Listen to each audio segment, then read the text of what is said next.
Thank you for tuning in. Am I close enough to the mic? Thank you for tuning in to the podcast for this week, the week of March 13th, 2016, episode number 7. Thank you for tuning in, ladies and gentlemen. Hopefully, well, yeah, regardless, hopefully, if you're listening to this, or by the time you're listening to this, you can get this podcast on iTunes. So I was on Sound, still on SoundCloud, but I'm also on iTunes now. So if you haven't already, download all the old episodes, I think 1 through 5's on there. 5 episodes are on there, even though this is the seventh. 1 through 5, so this will be the sixth. Whatever. This is episode 7.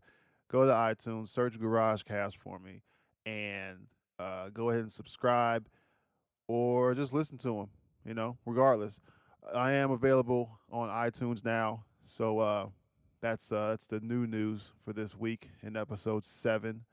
Uh, so before I get started, before I get into this podcast, I need to thank a few people. First and foremost, there's no real order. Nobody's more important than the other people. But I do have to thank the guys over at Metal Lab 101. Those guys helped me the dial in the iTunes portion, and SoundCloud too. But they really helped me make sure I had all my ducks in a row before I just went to iTunes, just dove into it. I do have to thank those guys over there. They've been a great help, literally at times, step by step. Through Facebook, just bink, bink, bink, do this to this to this. So I do appreciate those guys helping me out. They uh, they were probably the final okay. They didn't really just tell me, like bless me, but they were going talking to those guys. They really got me to where I thought I should be, and I finally put this up on iTunes. So thank you guys over at Metal Lab 101. Check their podcast out. Uh, Metal Lab 101 podcast, YouTube channel, same on Twitter. So yeah, check those guys out, please. I do appreciate their help. I have to thank Tanisha at Naturally Yours Gifts. She helped me out with the artwork, with the T-shirts, with uh, pointing me in the right direction of what the artwork and everything should be. So all the visual stuff, anything that you're seeing, uh, blame it on her. No, don't blame it on her. But yeah, she got me the help I needed, which was awesome. It's perfect. I started talking to her months ago about, was it months ago? It might have been a year ago. But really just trying to design logos and just figure out where I wanted it to go. So I definitely have to thank her uh, for getting me there. And Hot Licks Guitar Shop. I do have to thank those guys. They a little background about me. Excuse me. A little background about me. I used to produce music in the 90s. So I had, MPC, I still have it, MPC 2000, the whole ADAT machines and DAT machines and, mixing board. The mixing board's still relevant now. But it was very much an analog era by default, just like now it's a digital era. But yeah, those guys over at Hot Licks, they really helped me out, helped me get to where I basically went in there and said, I don't know anything about what's going on today. This is what I want to do. What type of equipment do I need? And, I told them I know I need a mixer of some sort, some way to record it. So they got me in the right direction, got me the equipment, pretty simple stuff. But they got me the equipment I needed, and just kind of helped me along the way. I actually just picked up something new. Was it today? Yeah, it was today. Yeah, I just picked up a new piece, which is great. It's gonna hopefully help me here in the near future. Um, so I definitely have to thank those guys at Hot Licks Guitar Shop. All the everybody I'm mentioning, I'll put their websites or Twitter or whatever it is. I'll put that in the description if you guys want to check them out. And lastly, I have to thank Luke Meredith, as promised before. In I don't know what episode, but Luke Meredith was my first guest. Luke Meredith, Ooh, Luke Meredith was my first guest. I do appreciate him. Excuse me. I do appreciate him coming through for me, and really, that was, if you listen to that episode, that was the last episode, episode 6, sponsorships. Um, what happened to me happened to him. What happened to me happened to him. So it was a good jump off point for a guest. So I was like, well, we definitely. I mean, I've been knowing him since 2009. So it was a good jump off point just to have him on. Haven't talked to him like that in a while, and we had something to talk about. But yeah, I definitely got to thank him for taking time out of his day. Uh, he was probably interrupted him training. Nah, I didn't. He wouldn't. He wouldn't do that. He'd tell me to call him back. But yeah, I gotta thank him definitely for being the first guest. I appreciate it. Check him out. He's on the Facebook and the Twitters. So if you listen to the episode, he doesn't have Instagram. So there you go. Can't be on. You can't like and repost his stuff for Instagram. But yeah, definitely thank all of those guys, everybody that I mentioned, and there's probably people I forgot, but I do have those few people and the shops and the stores. I do want to thank those guys. I'm forever indebted to those guys. I do thank them very much. So enough with that.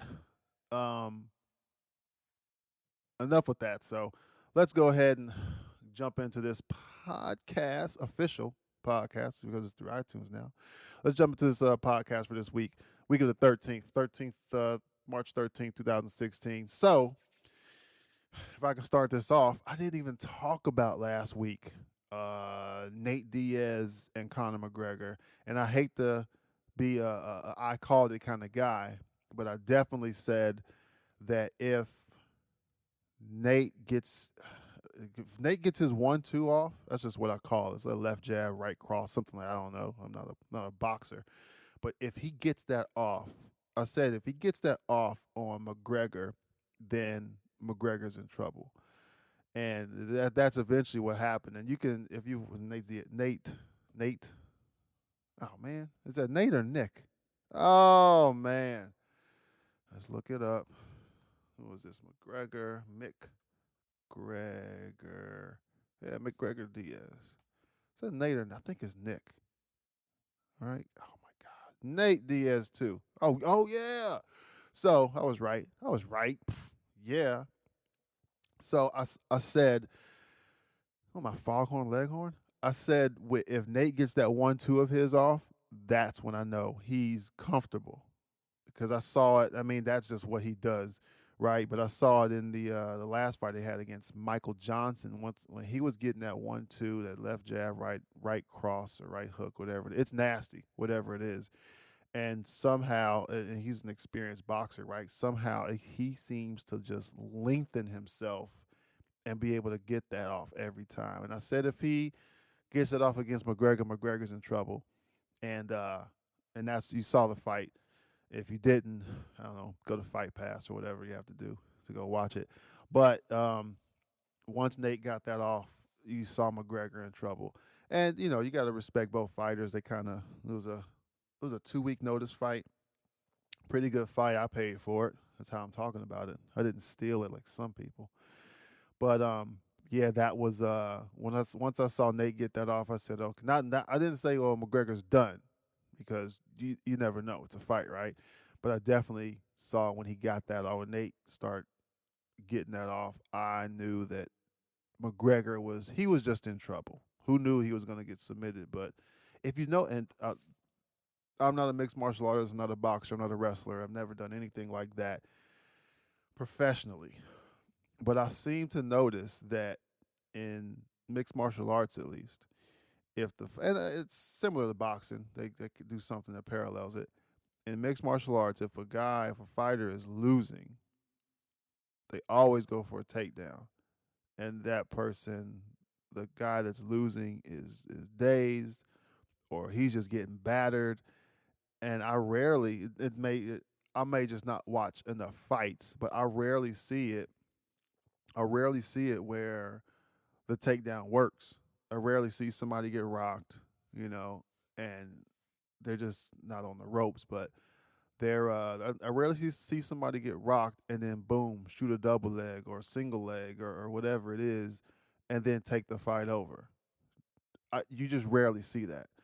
So once I saw McGregor do that, I kind of thought, yeah, he's McGregor's done. But then again, I've never seen McGregor grapple. You know, I caught a few of his fights in other organizations, but I've never seen him grapple. But going down, taking the jiu-jitsu black belt down, that's dangerous. And Nate is he's a submission guy. Probably I don't say one of the few left, but if you look at Nate Diaz's highlight film, he definitely has quite a few arm bars and triangles and rear naked chokes in there. You know, pretty solid history.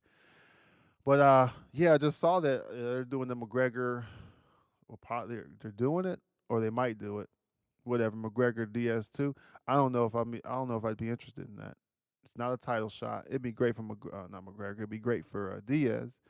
He gets another big payday, which at I don't know how old he is, 30 something, whatever. Not to say he's over the hill, but the older he gets, uh, the older he gets, I would think he should get paid more just for still being relevant. I think he was in Ultimate Fighter 3 or something. He's been around for a while and he's been a killer. I think the fight before Dos, no, not the he lost against Dos Anjos, one against Johnson, and then one against McGregor. So if you look at it, similar to who was it, Daniel Cormier, and I think there's one other fighter out there. But if you're gonna lose to the champ, oh, I'll take that. You know, you can't. They're the champion for a reason. So if you look at the Diaz's last three fights, he's 1-3, one loss to the champ. So you can't be mad at that. But yeah, Diaz McGregor too. I don't know if I want to see that, only because it, and I think it's gonna be it's a non-title for me. Let's go ahead and just start reading. You're gonna listen to me read. No, you won't listen to me read. I'm not gonna read out loud.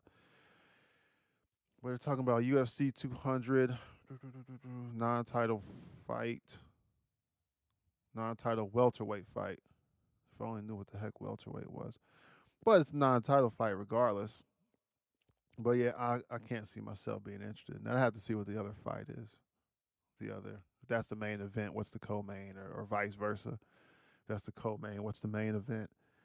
But yeah, it was a good fight, and I do have to give it up to McGregor for just not being a sore loser. I mean, you could tell his attitude completely changed, you know, after he tapped and getting interviewed.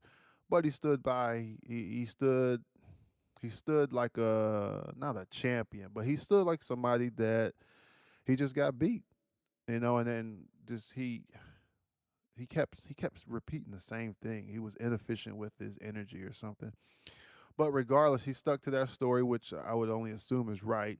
And he was, I don't call him a gentleman, but he he didn't make up excuses as to you know, I put on all this weight or I didn't cut weight, or you know, he just was like, yeah, you know, he beat me.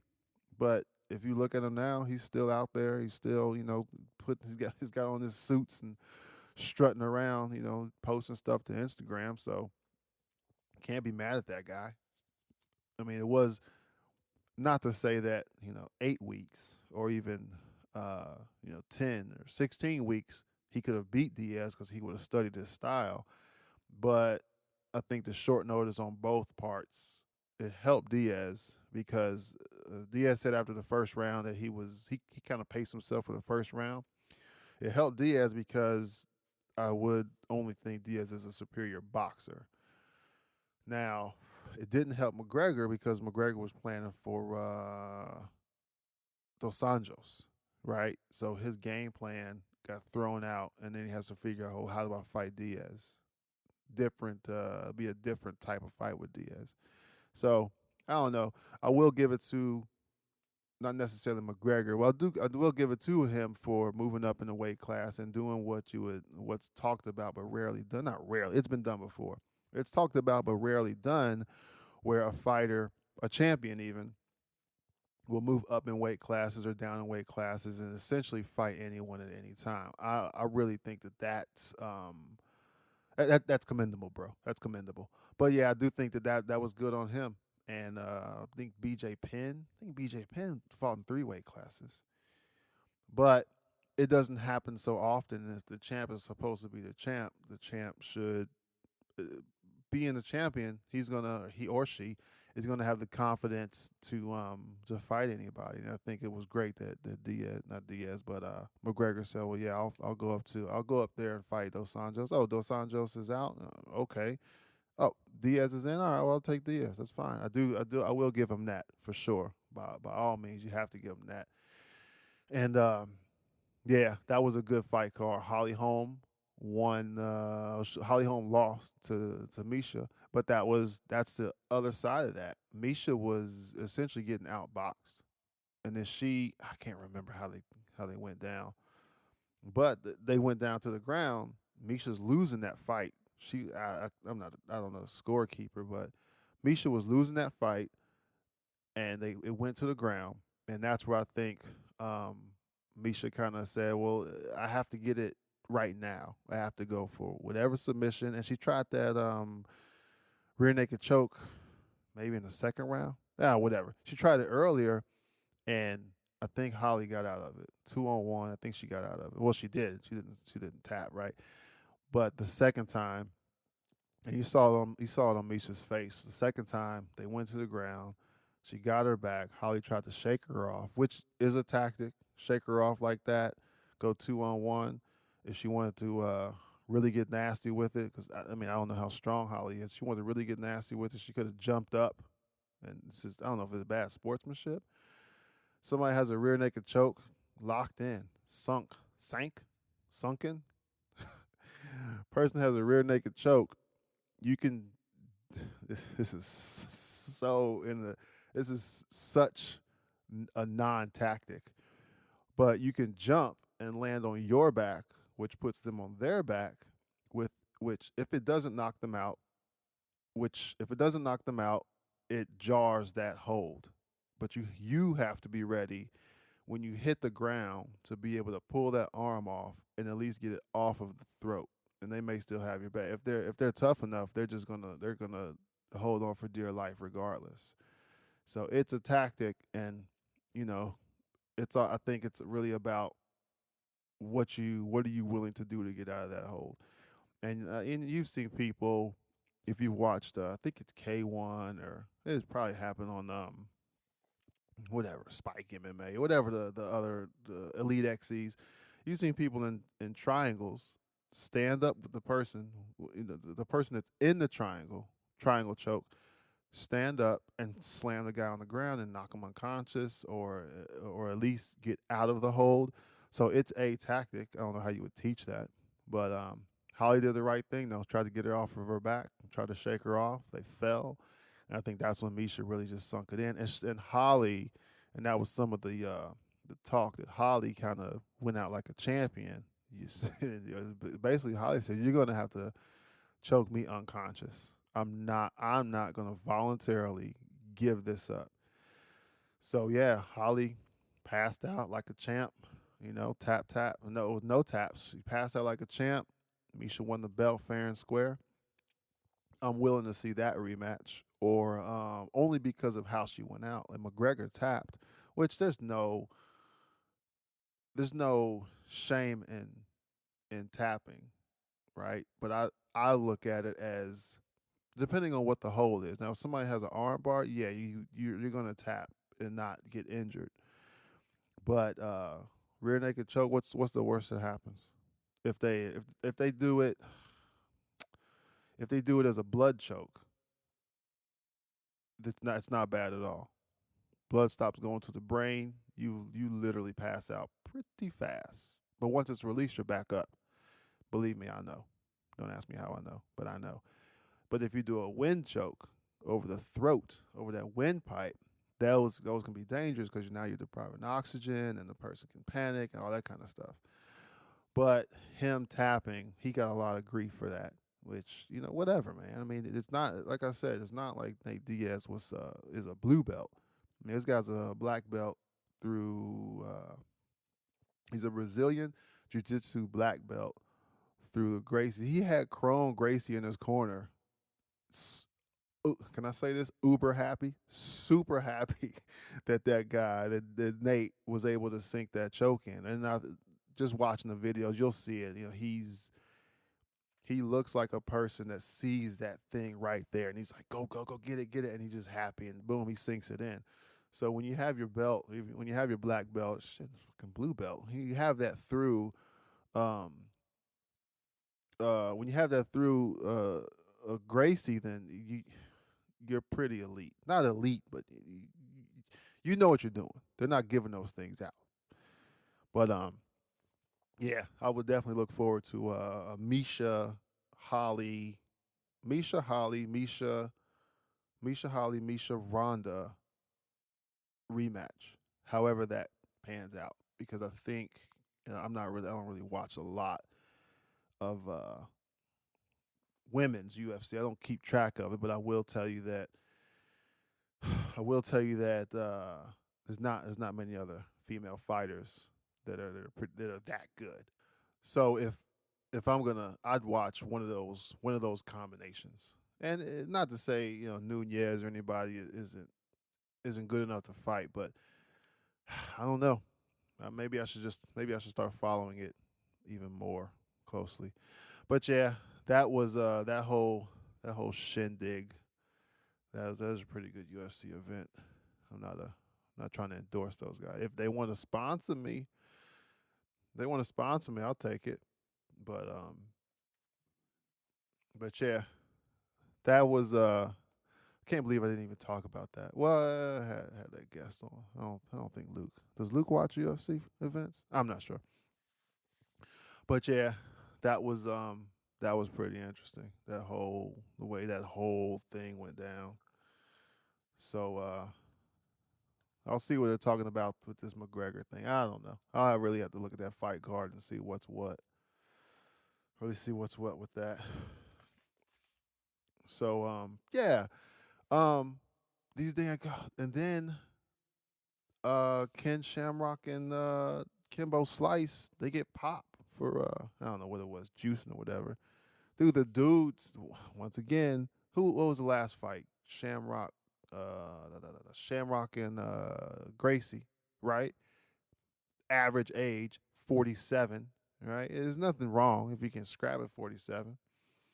But these daggone boys, and Kimbo fights. Yeah, same fight card. Kimbo fights Dada, right? And Shamrock fights Gracie. And the two, well, look, dude, if you're gonna do some extracurriculars, whatever it is, you know, EPO, whatever it is, you might want to win the fight. You can't juice or do whatever it is that's frowned upon in any sanctioned organization and lose. I mean, that how embarrassing is that, man? But yeah, I saw that. I watched those fights, and I couldn't believe that. Why? Why? I don't know. People are trying to get away with too much. I think doping. It's Bellator, man. What are you doing? Ugh, just don't get it, man. But yeah, those boys doped up. Whatever. Yeah, awkward pause. Yeah, but just trying to watch that stuff, man, and just see what's going on. I will tell you this. I do hope that Bellator at some time kind of turns the corner, because they don't have a, just because they are not the UFC, but just because they're not the main draw as far as mixed martial arts, doesn't mean you can't be you still yeah, doesn't mean you can't still put on entertaining shows. I mean, those guys, there's enough fighters, and I think there's some tournament stuff. I don't know what they really do over there. I rarely watch Bellator, and I think because the way it's set up, maybe because the marketing, you just see more of UFC. But then again, UFC is a powerhouse, so they're going to be able to. It's easier for them. They will literally um, bump. well, I guess they will literally bump Supercross, Monster Energy Supercross on FS1. They'll do that. Well, not I mean they don't necessarily, but it happens for a UFC event, and I've seen both sides. I watch Supercross, by the way. Not motocross so much, but I will watch a Supercross event. But yeah, so it's that big that it'll bump those shows over to I don't know what other channel, Fox Sports 7. I don't know.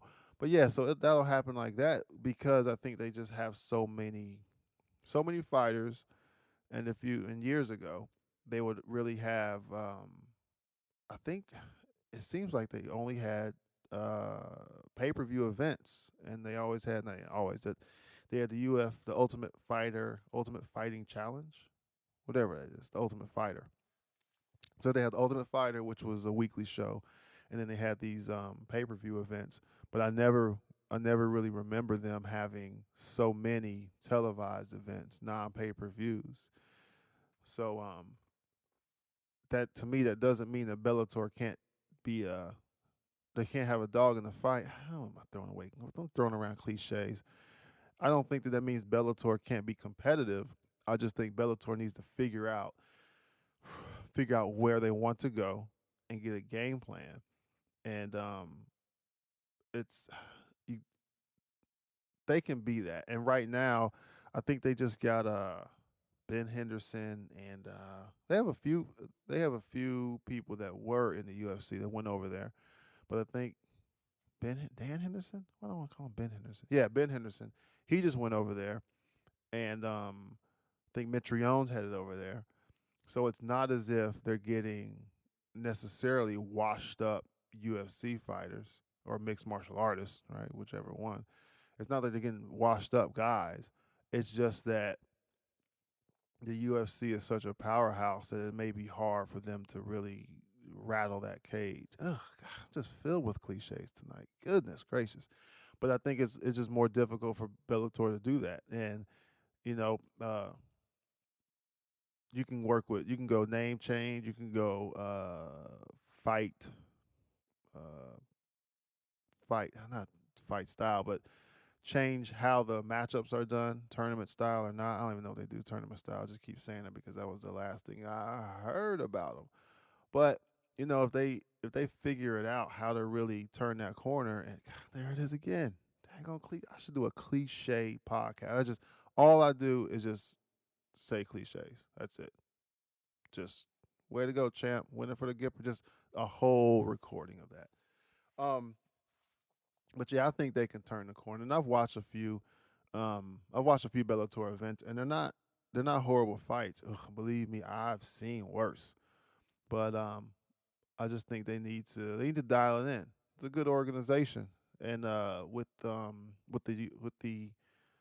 sponsorships, how that changed.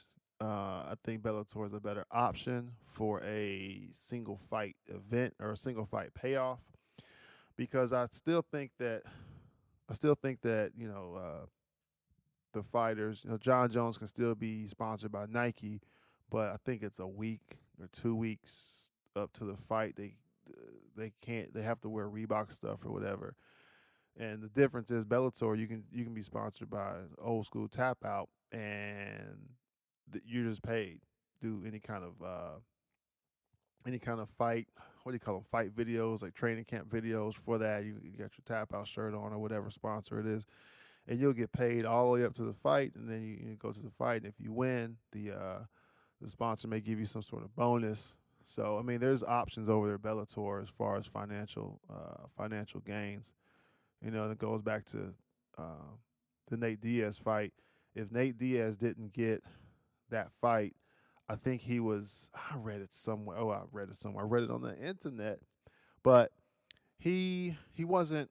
I mean, I don't know.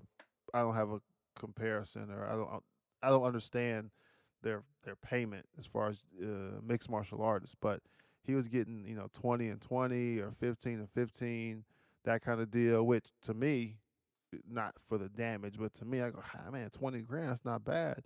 But I'm not paying for a fight camp. I'm not sitting there with black eyes and broken noses and having to go to surgeries or anything like that But I look at that and I go, oh, that's not bad money. And then for the McGregor fight, I think he got paid. I think it was 50 and 50 plus the fight of the night bonus, that kind of stuff. But maybe if he goes to Bellator, he's just getting a bigger paycheck throughout. So he doesn't have to. He wouldn't have to bank on getting McGregor, who's talking all this trash, building the fight up. He wouldn't have to bank on that so much. Because think about it. If Nate didn't fight McGregor, he wouldn't have gotten his next fight necessarily wouldn't have been a 50-50. It may have been a 20-20 or whatever, 6-6. I don't know. So I think with Bellator having that open, the open sponsorship option, I mean, people aren't necessarily going to jump ship. They could, and if they did that, I think people would follow. If Ronda goes, or not Verdun, well, maybe Verdun.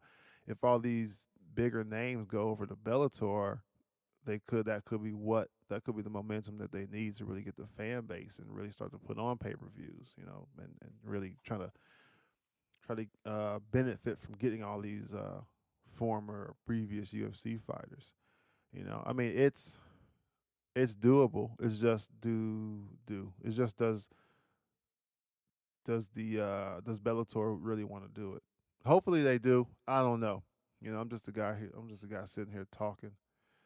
But yeah, I do want to see what that fight card. I should just look it up. I'm not gonna sit here and search the internet while I'm recording. Maybe I should have done that. Maybe I should have done that earlier. But whatever. Yeah, we'll see what that fight card looks like if they even have it together already. They should. I think they're UFC 197 or 98 already. So yeah. Oh, you know what? I think Jones and this is really turning into the mixed martial art podcast, right? I think Jones and what's the guy? Cormier. I think they're gonna have their second fight or whatever, the rematch. I don't know about that one either. Save that for a different podcast. Yeah, just how John Jones finished Daniel Cormier. Gross. But yeah, hopefully that Bellator they'll figure that stuff out. Did you see this, dude? Like I'm talking to you. So I'm looking through here. This stinking thing pops up. Some kid, Odo, Odo Warm beer. I don't know. Odo Warm, but 15. He gets 15 years hard labor in Korea. I got a question. Go ahead, sir. Who messes with? I think it's North Korea. Who messes with them? Obviously, the University of Virginia student Odo Warmbier. What's this thing? Kid's 21. Warmbier 21 traveled to North Korea. North Korea's capital of, yeah, I'm definitely not gonna pronounce that. Let's see, he's arrested at the airport for stealing a bank. You are retarded. That's offensive. So this kid goes to North Korea, where if you ever watch Vice has a YouTube channel. They went to North Korea for something, just some investigative stuff. If you know anything about North Korea, you know you don't steal. You don't steal from anybody in the Eastern Hemisphere. What is wrong with this kid? I can't believe this guy went. He was stealing a banner which apparently had North Korea propaganda on it from his hotel. This guy's stupid. You know what? I did see this last week or so. Was it last week or this week? Whatever. This dude straight up got up on that stand and I don't know, read his apology letter or whatever it was. He has the nerve. Follow me. He has the nerve to steal a propaganda North Korea banner from the same hotel he was staying in. So he didn't even, sneak around and go to go to the go to the North Korea Holiday Inn, and he's staying at the extended stay. He didn't even do that. He said, "I'm going to stay here at the North Korean extended stay and steal something from there, and then try to get on the plane and get out of here." Nah, it's not going to happen. In North Korea, you are absolutely crazy. What was this kid thinking? committed the crime of taking down a political slogan from the staff holding area of the Yangak. Oh, what is this? Yangakdo International Hotel. This guy's dumb. I never should allow myself to be lured by the United States administration to commit crimes in this country. What? Is he saying the government? Government sent them over there? Not entirely begging people of the government. Please, I made the worst mistake of my life. You're right. You definitely made the worst mistake of your life. And you got to do 15 years hard labor. This kid doesn't look like he's done a day of laborious work in his life. 15 years hard labor. And check this out. It's 15 years hard labor. It's not like it's Gitmo, or at least Gitmo, you can fly a drone over there, and kind of see this is how they're treating the prisoners, like grab that soccer ball and go in that back room for an hour. Wonder what happens back there. But this is North Korea, 15 years hard labor. That might as well be 40 years. 40 years hard labor and then some stuff. This guy's dumb. Why would you even do that? I remember when was it Singapore? I think it was Singapore. In the 90s, Bill Clinton was in office. Like I'm telling a story, right? Yeah, Bill Clinton was in office. It was a sunny day. But yeah, when Bill Clinton was in office, he had some kid was over, I think it was Singapore.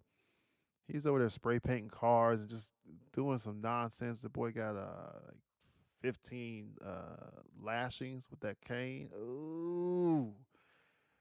This kid right here, 21-year-old, what's this kid's name? Whatever. Odo. This guy wishes he was getting caned. Caned is sent on his way, by the way. Check, remember that? Hey, here's your 10 lashings or whatever it is. Get out of the country and never come back.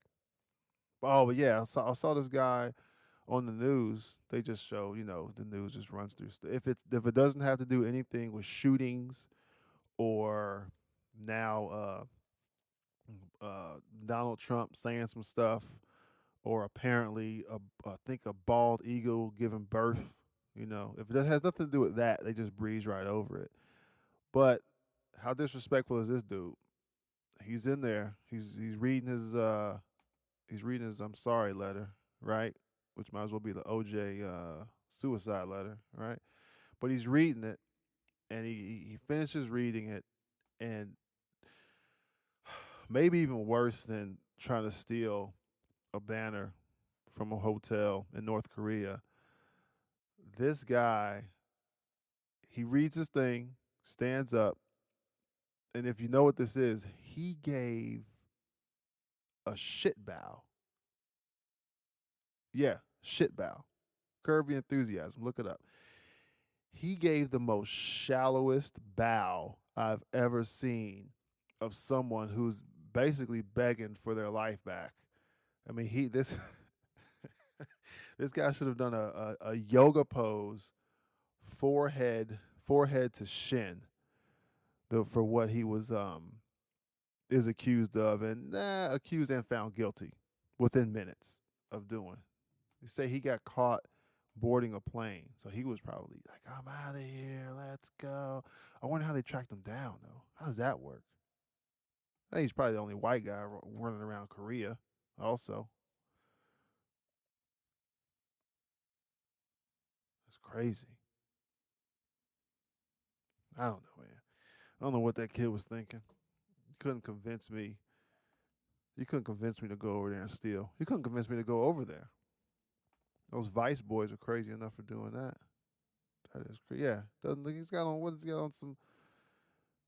This guy has on a pink, blue, and white button up. Get out of here. He's gonna break over there. Should I set my should I set up an alarm? 15 years. 15 years to the day, so I can see. Hey, did Odo ever get out of there? And how's that work? Do they take his passport? Is he an indentured servant now? They take his passport and they go, hey, yeah, you gotta work this passport off, buddy, so you can get out of here. Yeah, you can send money back to your family. The half of what do they use out there? Rupees, shillings. I don't know. You send that half of whatever that is back to your family every month. If we let you go to the post office. Oh, now you can't afford stamps. Get out of here. I wonder what's going to happen to that kid. I think he's going to break.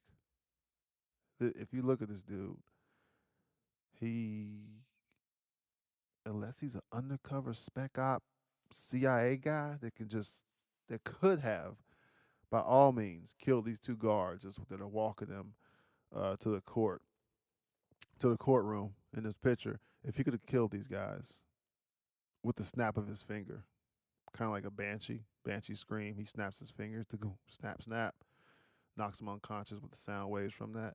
Unless he's that guy, yeah, he's gonna break in there. Ugh, 15 years hard labor, Flintstone stuff. Hey, make these rocks in the tiny rocks. Okay, now take those tiny rocks and turn them into itty bitty rocks. Okay, now take those itty bitty rocks, put them over there in the re-rocking cylinder pile. Yeah, and come back in 12 minutes. We'll have some more rocks. You can more rocks you can crush. Oh man, that he's done. What was the last thing he told his parents? Hey, I'm going to North Korea. Man, I thought he was going to be back in 2 weeks. All expenses paid to a labor camp. I remember that. Oh man, that dude is toast. So yeah, he's done. Dada, not Dada. Kimbo is tested positive for something, and Shamrock. Who knows, man? But yeah, I think I'm gonna wrap this up. What I got? 40 minutes? It's close enough. Yeah. Thank you for listening. And once again, go to iTunes, subscribe to this, download it, comment, do whatever you want to do whatever you want. And don't get crazy, guys. But yeah, thank you for listening. I do appreciate everybody's support in this. All those guys I thanked earlier, Metal Lab 101, Naturally Yours Gifts. Uh, thank you. I will see you guys next week. All right. Bye-bye now.